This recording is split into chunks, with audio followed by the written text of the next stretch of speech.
Okay, so my audio did not work well on this video, but I went ahead and, because of content reasons, decided to leave it up. But I decided to go ahead and just kind of voice over what I had done. For the most part, what I did is I had some envelopes that were dyed, and I decided I wanted to decorate those for my journal, my mermaid journal. And I'm basically here, I'm just showing you what they are, and you know, what types of envelopes I'm using. And these were just dyed with food coloring and then baked in the oven, which by themselves are really actually kind of pretty. So I was kind of hesitant to do anything to them, but I thought, okay, well, that's not stretching me creatively, and it's not trying anything new. So I thought, well, let's just go for it. Anyway, also I was showing you some die cuts that I did. Oh, those are 2 glassine bags that I want to do also. But I ended up not doing anything with those in this video because we didn't really have time. But I am going to do something with them later. Anyway, I'm showing you these die cuts that I had, and the die cuts were, just some Tim Holtz ones, and then I don't really have any idea where I got the other ones. And then also I'm going to be using some napkins, and I'm showing you the napkins I have. They have some really nice different types of things that we could use for the journal. So anyway, that's what I'm going to use to decorate these napkins, the different die cuts, and the napkins. So that is pretty much it. Okay, also what I'm going to use to color the different envelopes is this Distress Oxide, and I also will be using some Distress ink. Don't have a lot of colors in the Distress Oxide, so I'm going to kind of introduce a few extra colors with the Distress ink. And I'm showing you here the different kinds of Distress ink that I'm going to be using. And then later on I'll be adding some alcohol ink to the process. So I thought I would show you that. So anyway, that is pretty much what I used, and I did, like I said, in the end, I did end up putting some alcohol ink on the areas that I put the texture paste on, because it wasn't really taking the Distress Oxide very well. It was just pretty much not grabbing any color. And here I'm showing you the stickers that I had. Gosh, I had those things forever. But I thought, they were vellum stickers, and I thought, you know what, they might actually look kind of good on the envelopes. I don't really have that much stuff for mermaids.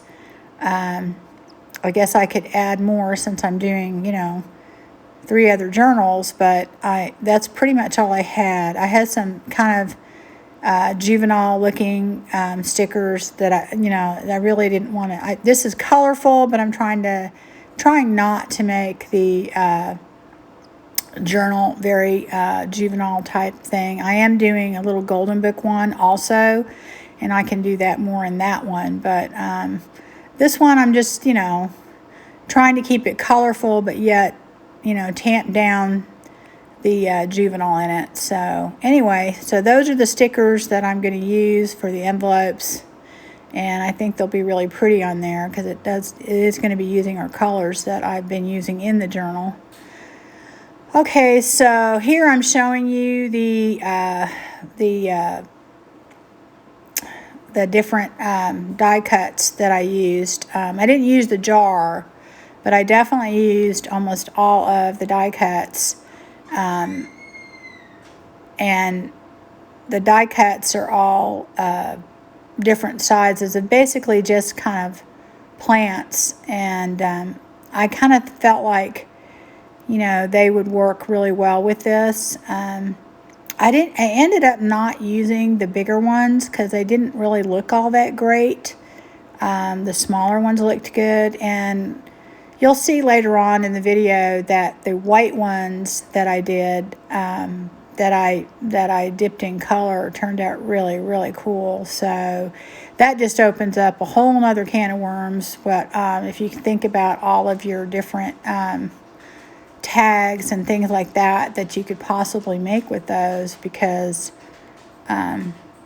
definitely that would work. Here I'm showing you just different types of cutouts that you can put on your envelopes if you want to. I have all different kinds. You know, obviously I'm not going to use the butterfly or the birds or anything, but I do have different cutouts, and a lot of times I'll take pieces of those and I'll put those on an envelope and decorate it that way. I end up not using those just because I really do like the way that the texture paste turns out, and it adds a lot to them. But as you can see, I've got all these different cutouts. Now I'm showing you the die cuts that I used. I also had previously cut out some different colors, some bright colors of them.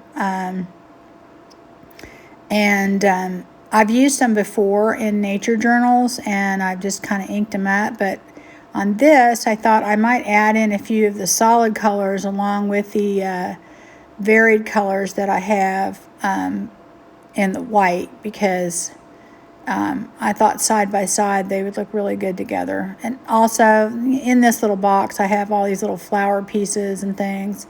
A lot of times what I do is I take the you know, all of my scraps and things at the, you know, because you'll have tons of scraps, and I'm not saying I do this every time, but there just be times when I just can't figure out what I'm going to do creatively, but I just feel like I need to be doing something.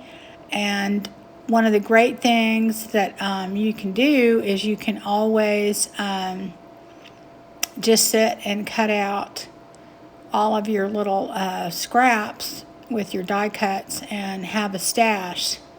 And that stash is always great. That stash is always a great thing to have on hand, is, you know, and I mean, lots of times I'll think, oh, what does this need here? Oh, maybe it needs a flower, or maybe it needs this, or a cutout butterfly or something, and you'll have a stash of them, all different colors. So anyway, that's kind of how I do it. So anyway, so I've picked out all of the colors here, and I'm going to use a few of those in the one envelope. I always wind up taking out more than I ever use. The problem with that is later on you have to put it away. Okay, this is a box of cutouts that I had that are basically just the green ones, and they're all very different sizes of them. So anyway, that's what I use for that.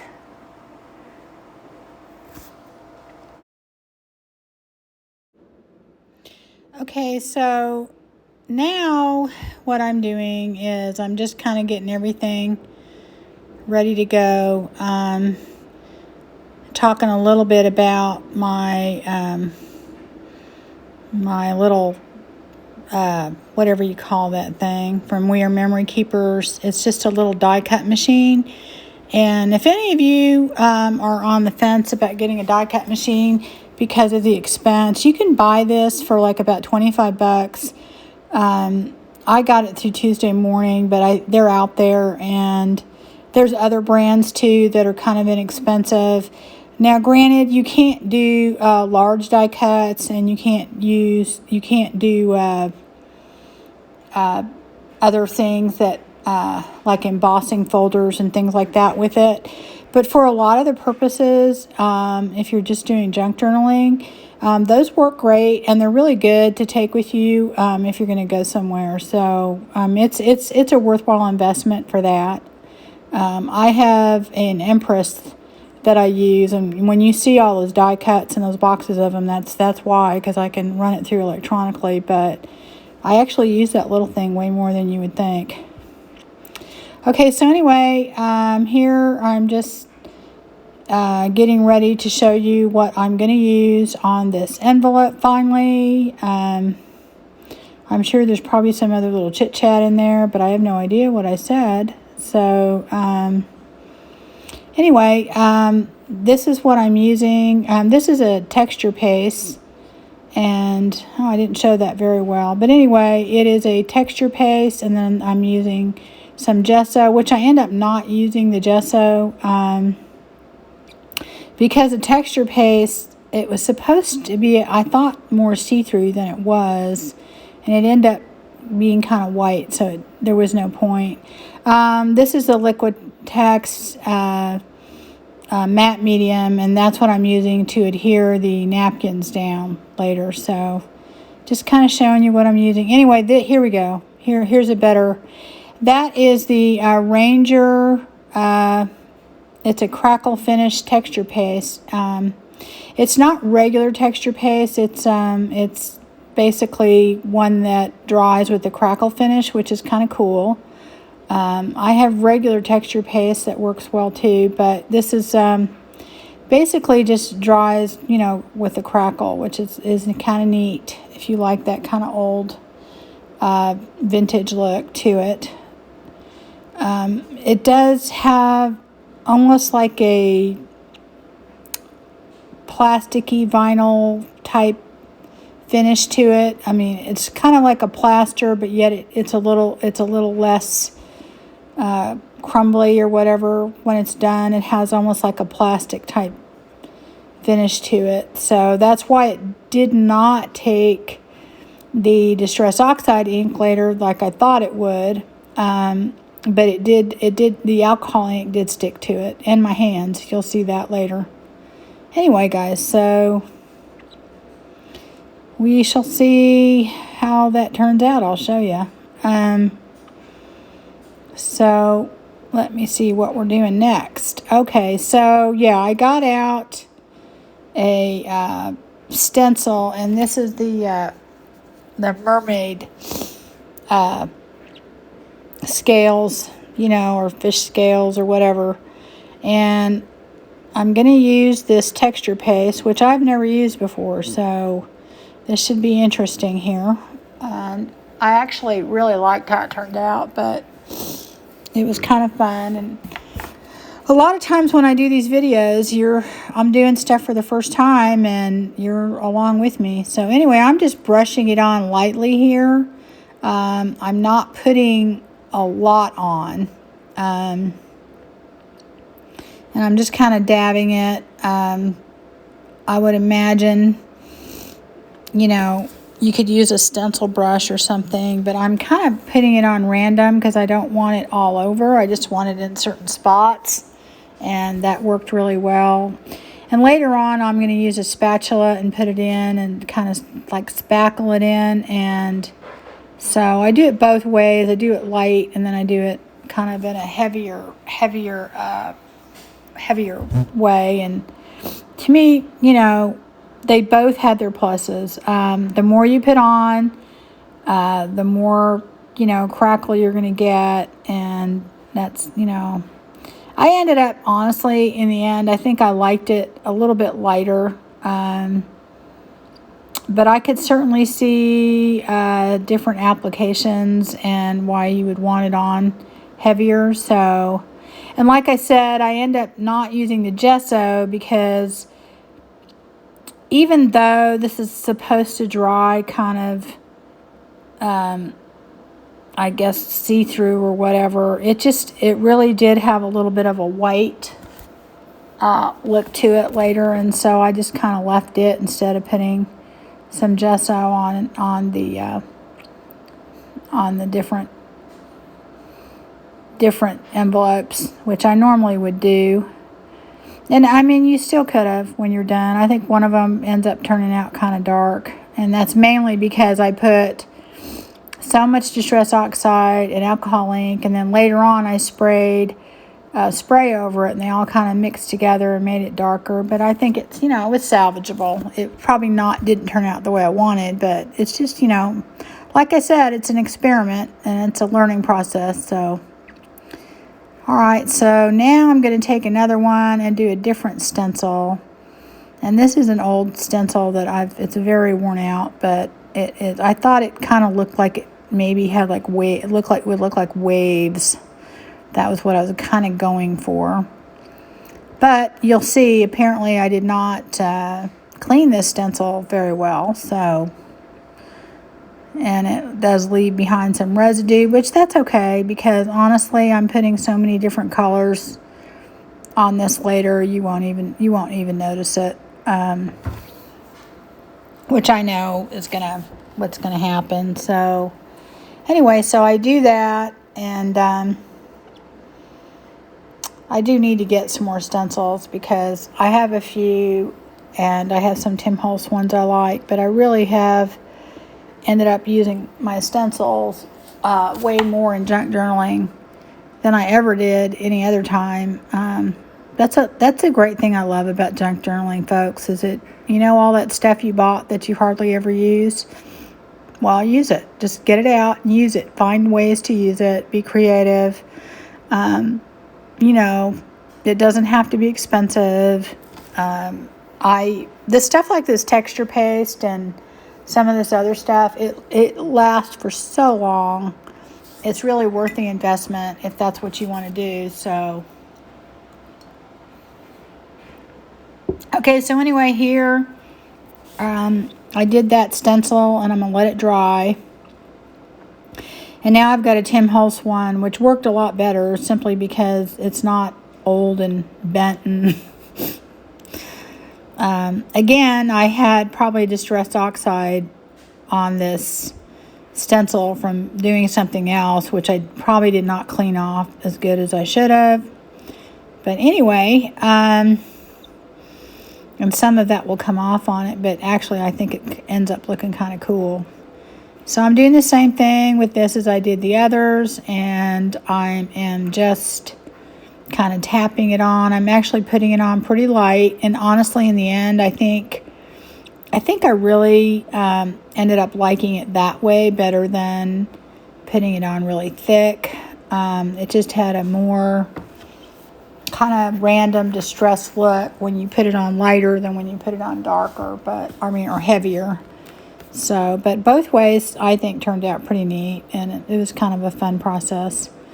So anyway, yeah, so I did that one in a couple spots, and then I let it dry,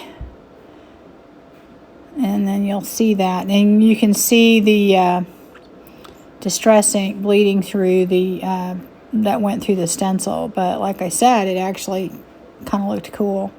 I just got to do a lot better job of, cleaning my stuff, cleaning my stamps, whatever. But I'm usually moving from one project to another, and it's not an excuse. It's just what happens, and I just totally forget about things, and they're lucky they get put away most of the time. So anyway, I'm going to do that, and then I'm going to let it dry.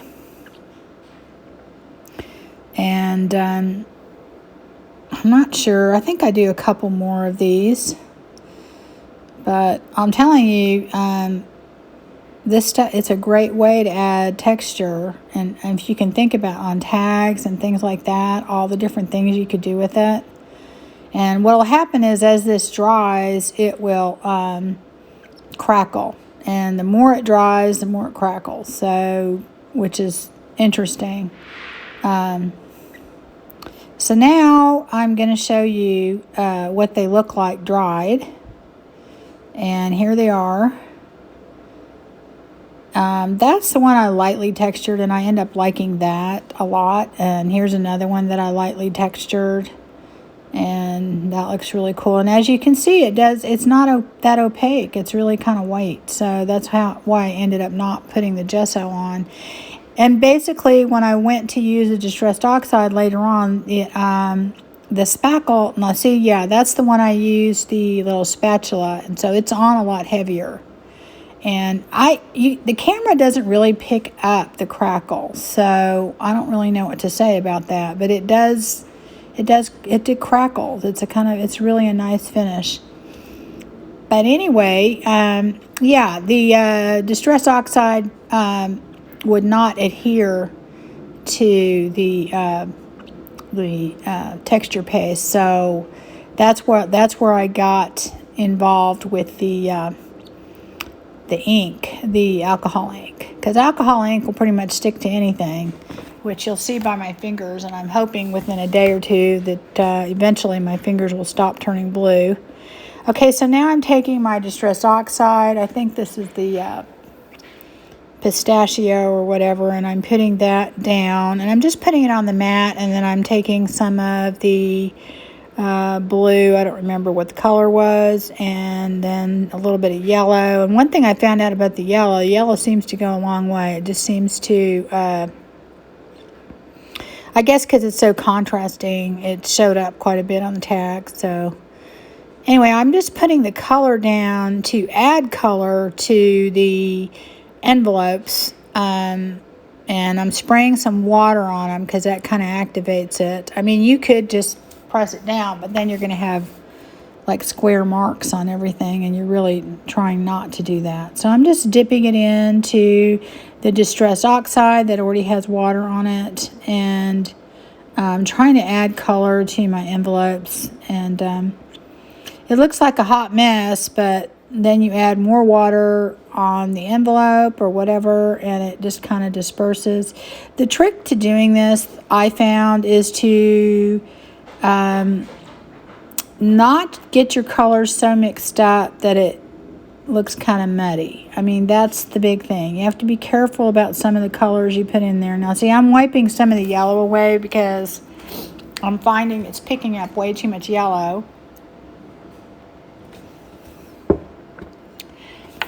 And then here, I'm putting a little bit more blue down because I feel like we need more blue. And of course, the blue and the yellow are mixing together and making this lovely green.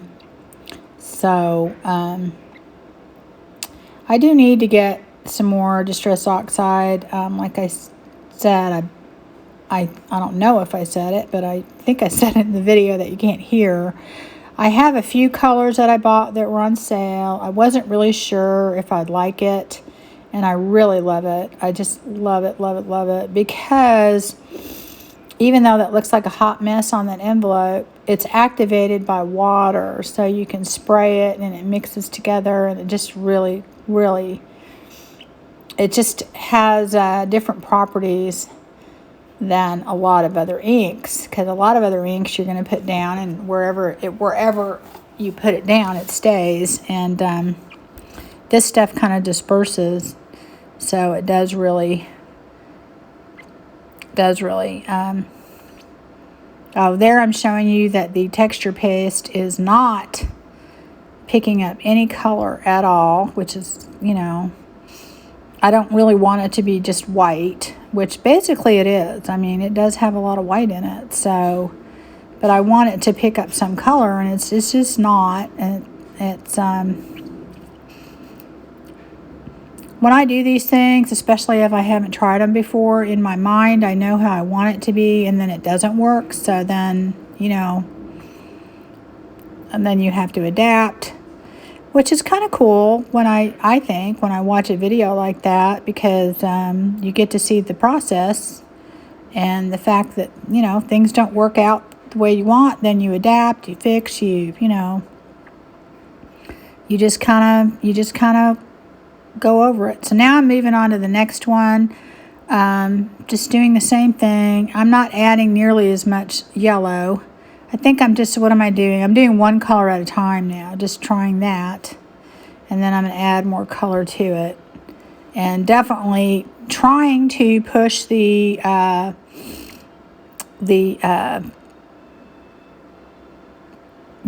envelope where I have the texture paste in, and seeing if I can get it to pick up color, which I'm finding it's just not picking it up at all. It's basically acting as a resist. So, which, actually, depending upon the look you're going for, could be actually a great thing. So, yeah, and this is where I'm realizing that that is not going to work. So, I'm going to have to do something else. So, anyway, I'm putting down, I think, some purple with the blue, because that's a lot of the colors that I'm using in this whole journal. Is a lot of blue and green and purple, and what you associate, I think, with mermaids. Why we do that, I don't know, but somehow we do. The ocean colors, and the purple is kind of I guess an accent color or whatever. But again, I did use a distress ink. This purple is distress ink. And it doesn't perform the same way the distress oxide is, but it does disperse better than if I were just to pick up a purple ink pad. It does blend well with water. As you can see, I sprayed water on it. And it is, it's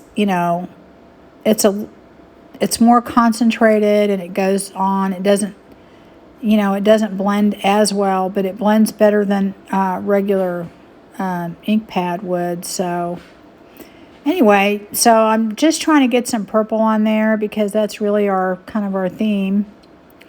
And of course, now I'm looking at it and going, well, what am I going to do? Yeah, what can I do with that? Because it's not what I'm wanting it to look like. So that is causing a problem, because I'm trying to figure out how in the world I can possibly get color on those portions, and then you'll see later what I do. But anyway, so I've kind of decided it's not going to pick up any color on that, and I've given up on it. So now let's see, I'm trying to remember what I do next. I think I just keep moving on, adding color with the distress oxide and the distressed ink, and I get all of my envelopes colored that way. And in my mind, I know when they dry, I'm going to have to add alcohol ink. And I know from working with that, and the alcohol ink that I use is, I buy alcohol ink. I'm not saying I don't buy it. I do have several different colors. Mainly the ones I buy are the ones that are like the latte and the different coffee colors and caramel and stuff like that, because it's hard to achieve those making them on your own. And I use those an awful lot, but and I usually put drops in with my alcohol and make my own different types of spray that I use to vintage things up. But the colors that I have are mainly from permanent markers that I have used, dried out ones, or so-called dried out ones. They're usually never dried out. And I just put them in alcohol and let them sit, and I make my own alcohol ink, and then I add mica powders to it, to give it a sheen with a little hairspray. And you'll see me use those later on. And because alcohol inks are not cheap. They do last a really long time, and I'm not saying you shouldn't go buy them, but I have made my own, and they work really well most of the time. And it's just a fun thing to do too. Kind of hard right now though, because you can't get your hands on any alcohol. So I did find a big gallon of it that I bought for, it was expensive. And I'm using it just for my alcohol inks and, you know, a little disinfecting sprays that I keep in a little spray bottle. But for the most part, I'm being very stingy with it because I don't know how long it's going to be before, you know, I can get my hands on some alcohol. And I honestly did not use the super concentrated, like 70 or 80% alcohol. I did it first because the videos I saw said you needed that. But then I went to the dollar store and they had the 50%, which is not good for disinfecting. So I don't know why they're out all the time. I guess because people can't get anything else. You know, they shouldn't be using that, but apparently they must be. But anyway, I started making them with that, and they work just as well. So I quit using the expensive stuff, but you can't even get that now. So as I had one subscriber tell me that she couldn't find any alcohol to make the alcohol ink, and she went and got some really cheap vodka, and she thinks it worked just fine. So I guess if you're desperate, that's what you can use. So I haven't, you know, like I said, I have that one bottle that just was very expensive. So it probably would have been cheaper just to buy alcohol ink than try and make it. The whole point in making it is to make it inexpensive. But because alcohol was so expensive, I didn't know that I really accomplished that. So anyway, so I'm just finishing doing all of the other envelopes. Yada, yada, yada. I don't know. There's nothing different I'm doing here. I think at some point I do get my alcohol ink out and start. Yeah, here we go. Yep. So that is my alcohol ink that I'm using, my homemade alcohol ink. And as you can see, I put this kind of greenish blue color on, and guess what? It did pick up the color, just like I thought. Because I mean, that's what alcohol ink is great for, is it will color anything. Heads up here, guys, though, if you're smart, you'll wear gloves, or your fingers are going to be that color for days. It really is very, very hard to get off, and it will dye your fingers. So usually I have gloves sitting somewhere close to me, but I always forget, and I end up scrubbing my fingers for days and hoping I can get the alcohol off. And anyway, look, if you watch, see, look how beautiful the texture paste picks up the alcohol ink, which is really, really what I had wanted. So it gave it a, you know, another whole look to it. Because remember, we started out with food coloring dyed envelopes that were in the oven, and then I put some distress oxide on it, and then I'm putting some distress ink, and then I'm using some alcohol ink with the texture paste. So there's a lot of layers going on here, but the thing is I don't know if you can really see it that well on video. I mean, I don't know if you can really see the different layers and textures, and then I also use my sprays that has the mica powder in it, and it really does make it kind of glisten later. Now see how cool that looks? Doesn't it look oceany?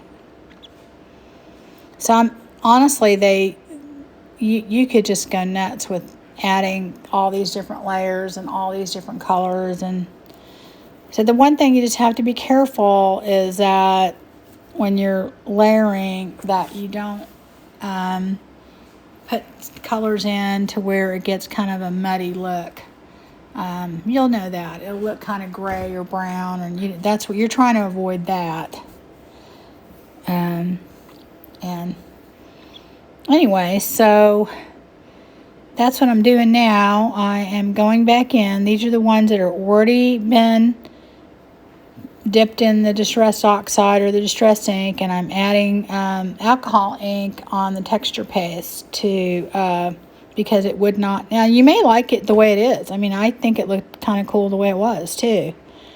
But my goal was to kind of add a lot of color. And the alcohol ink, that bottle did not spray right. And, you know, that's happened to me before. Why I don't put another bottle. I probably have 20 of those bottles around. Every once in a while, you'll get a sprayer that doesn't work. And okay, so I'm putting this other blue on. You will see how blue my fingers are going to get in a minute. So, and what you'll see is that the texture paste definitely picked up the color with the alcohol ink. So that is fun. I think I'm layering some more Distress Oxide on top of it because it's too, you know, I'm wanting just a mix of colors, and I don't want anything to be overwhelming. So I'm just putting some more color back in because it looks, apparently I put too much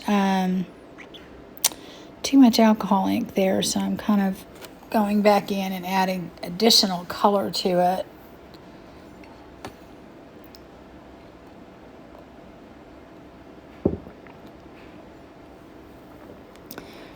So anyway, guys, this is the process.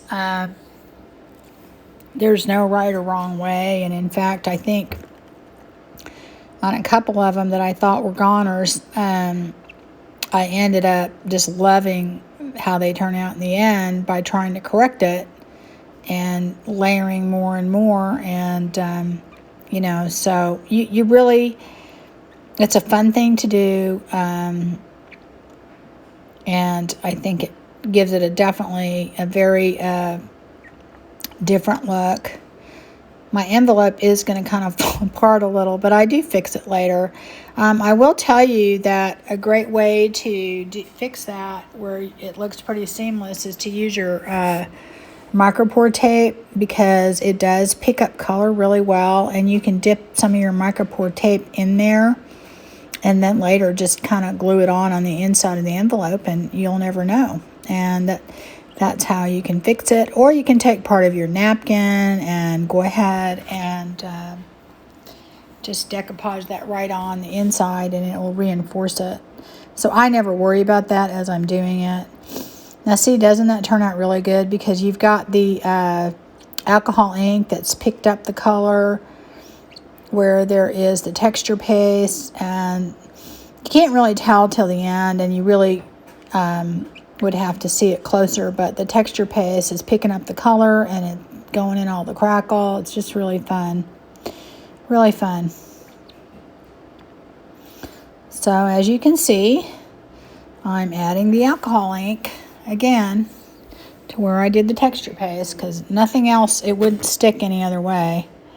And even then, you'll see that one color I used is very diluted, so it didn't really take. It took a lot for it to take color. And like I said, that's because it has kind of a, it's not like, you know, spackling paste, whereas that would absorb color very quickly. It has more of a plasticky elastic type thing. And I have the other Ranger texture paste, and it's kind of like that too. It's not just, you know, the regular, and it really kind of needs to be, otherwise it would crack and fall off probably after you do it. So I mean, it's a good quality to have, but I'm just saying it doesn't pick up the color the way that you would think. Now, I don't know if you could take a little bit of it and maybe put a few drops of like alcohol ink in it or something, or spray a little bit in there and mix it, and then it be colored when you put it on. That might work. Have to try that and see, you know. I don't see why that wouldn't work. I mean, then it would already have a color when you put it on there, so that might be kind of neat. So anyway, I've already dipped this in the alcohol ink, and I've decided that I think what happened on this, the purple and the green mixed together and had like kind of a muddy look a little bit, and I didn't like that, so I wanted to add some more of the Distress Oxide. I think it's Salty Ocean or whatever, something ocean, and I'm adding that to it to kind of add some more blue back in it, in the spots that I didn't like. And I end up liking it. I think I don't remember if that's the one or the other one where I added, I think, a little more purple or something. One of them turns out pretty dark, and it would have been okay if I left the envelope as is, but then after I put the napkin on, I think what happened is I sprayed it and the colors mixed again, and it just got a little darker than what I wanted. So, but it's still kind of cool in the end. But like I said, to me, this was more, I could have left the envelopes just as they were. They were really neat and marbled and whatever, but this was more just a play thing, an excuse to get all this stuff out, to turn my fingers blue, and just see how things turn out and play with it and have fun. So anyway, the cool thing is that doing the voiceover for me is a learning process, and I figure I had no other choice. I already put the video out there having problems with it, so I thought I'll just reload it out there with the voiceover so you guys can kind of tell what's going on. It's a little different. So I'm not sure what I'm doing here. Let's see here. Okay, so there we go. And those things look like a hot mess, but honestly, when they dry, it's just very cool, really cool. They turned out really neat. The Distress Oxide, when it dries, is just a very interesting look. There you go. So here's the end, and I'm kind of showing you. I absolutely love that one, how it turned out, and that's one I thought was just a goner. I thought, oh, this is not turning out well, and I loved it. And honestly, I wish that I just left it alone. I end up adding the napkin to it and everything, but honestly, I think just the way it is was just so cool, so cool. The colors, just really neat, and if you could see up close, they really turned out fun. So anyway, that's the one I lightly put the stuff on. It just really turned out good. I think I could have skipped the whole decorating part on these, honestly, guys, because they're just neat the way they are. They're just very cool, and yeah, they turned out great, as far as the look that I was wanting. And I think that they just by themselves, they would have just been fine, In fact, a couple of them I end up not doing anything to, because I just, I think in the end, see how cool those look? And the colors, like I said, they dry darker or whatever, but I just think they're just so neat. And like I said, I end up decorating them later, but honestly, you could have just left them the way they were. And to me, they were just really, just fun, very fun. And of course, you cannot really pick up the Crackle and how good it is. So anyway, and here I am showing you what I'm going to do to these. But if I had it to do over, like I said, I don't know. I think I would have just left them. I wouldn't have done anything to them. But I kind of wanted to show you how you could decorate them afterwards and, you know, make them a little different. But, and I think here I'm saying, gosh, I was really hesitant to do anything to him. I really was. That was my initial instinct was to stop. Just because I thought they were just so beautiful the way they are. And I'm not going to lie, halfway through I was like going, oh my gosh, what a mess. And you know what? They were very different and well worth it. So I'm showing you the texture paste again, just in case you want to get that. But like I said, I really don't know that the video does these justice. They are fun. They're just really fun. Yep, and there's that one that I thought was terrible, and I think it turned out I loved it. I ended up loving it. Yeah, that's the one I had to keep dipping in and adding more color because it just didn't look right, and it ended up in the end, I think, turning out really good, really, really neat. So, yeah, I'm pointing out how much I love it. Like I said, I really thought that one was, you know, I'm not going to use this because it needs to go in the trash. And it really turned out really fun. Now that has heavy crackle on it. The other one, I think, did not have as much. You can see I added a lot more purple in that. And that was a combination of the Distress ink and the alcohol spray that made it that purple. Anyway, they all are journal worthy, I think. And like I said, I probably, if I had it to do over, I probably would have just left them. And anyway, so here I am telling you there's going to be a part 2. And unfortunately, part 2, I went ahead and recorded. And like I said, the audio situation, I had no idea was bad while I was recording. And so that's why I'm doing the voiceover. So anyway, stay tuned for part 2 because I do decorate these. And you'll be able to see that. Thanks.